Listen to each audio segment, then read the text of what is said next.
ನಾಡಿ ಶಾಸ್ತ್ರ ನೋಡಿ ನಿಮ್ಮ ಜೀವನದಲ್ಲಿ ಹಿಂದೆ ಏನಾಗಿತ್ತು, ಮುಂದೆ ಯಾವ ಸಮಸ್ಯೆ ಆಗ್ಬೋದು, ಅದಕ್ಕೆ ಪರಿಹಾರ ಏನು ಅನ್ನೋದನ್ನ ಇದ್ದಿದ್ದನ್ನ ಇದ್ದ ಹಾಗೆ ಹೇಳುವಂಥ ಏಕೈಕ ಕ್ಷೇತ್ರ ಇದು. ನಾಡಿ ಶಾಸ್ತ್ರ ಅನ್ನೋದು ಇವತ್ತು ನೆನ್ನೆಯದಲ್ಲ. ಸಾವಿರಾರು ವರ್ಷಗಳ ಹಿಂದೆ ಅಗಸ್ತ್ಯ ಮುನಿ ಸೇರಿದಂತೆ ಸಪ್ತರ್ಷಿಗಳು ತಾಳೆಗರಿಗಳ ಮೇಲೆ ಬರೆದಿರುವಂತಹ ನಿಗೂಢ ಹಾಗೂ ರಹಸ್ಯಮಯ ದೈವಿಕ ಕಾಲಜ್ಞಾನವಾಗಿದೆ. ಬೆಂಗಳೂರಿನ ಯಲಹಂಕದ ಅಟ್ಟೂರಿನಲ್ಲಿರುವಂತಹ ಪುರಾತನ ಕಾಶಿ ವಿಶ್ವನಾಥ ದೇವಾಲಯದಲ್ಲಿ ಈ ನಾಡಿ ಜ್ಯೋತಿಷ್ಯವನ್ನ ನೋಡಿ ನಿಮ್ಮ ಸಮಸ್ಯೆಗಳಿಗೆ ಪರಿಹಾರವನ್ನ ತಿಳಿಸ್ಕೊಡ್ತಾರೆ. ಎಷ್ಟು ಜನ ಹೇಳ್ತಾ ಇದ್ರು ನಾಡಿ ಭವಿಷ್ಯ ಕೇಳಿದ್ವಿ, ನಾವ್ ಏನು ಹೇಳಲಿಲ್ಲ, ಎಲ್ಲ ಗುರುಗಳೇ ನೇರವಾಗಿ ಹೇಳಿದ್ರು ಅಂತ.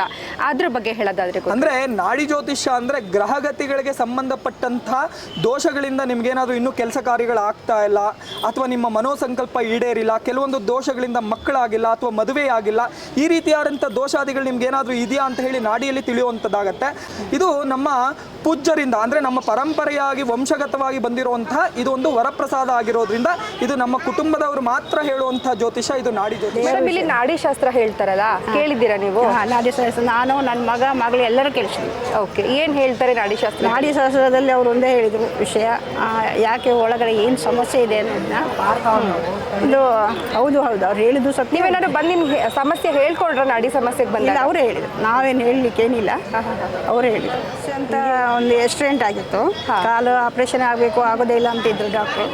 ಒಂದು ಕಾಲೇ ಊದ್ಕೊಂಡಿತ್ತು, ಇಡೀ ಕಾಲು ಫುಲ್ ಒಂದು ಭಾಗನೇ ಇರಲಿಲ್ಲ. ಇದು ಈಗೂ ಕಡಿಮೆ ಆಗಿಲ್ಲ, ಊದ್ಕೊಂಡಿದೆ, ಆದರೆ ತುಂಬ ನೋವು ಇದ್ದಿದ್ದು ಕಡಿಮೆ ಆಯಿತು.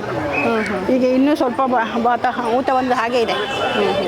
ಈಗ ಫುಲ್ಲು ಇಲ್ಲಿಂದ ಒಂದು ಸೈಡೇ ಇರಲಿಲ್ಲ ನನಗೆ, ಅಷ್ಟು ನೋವಿತ್ತು.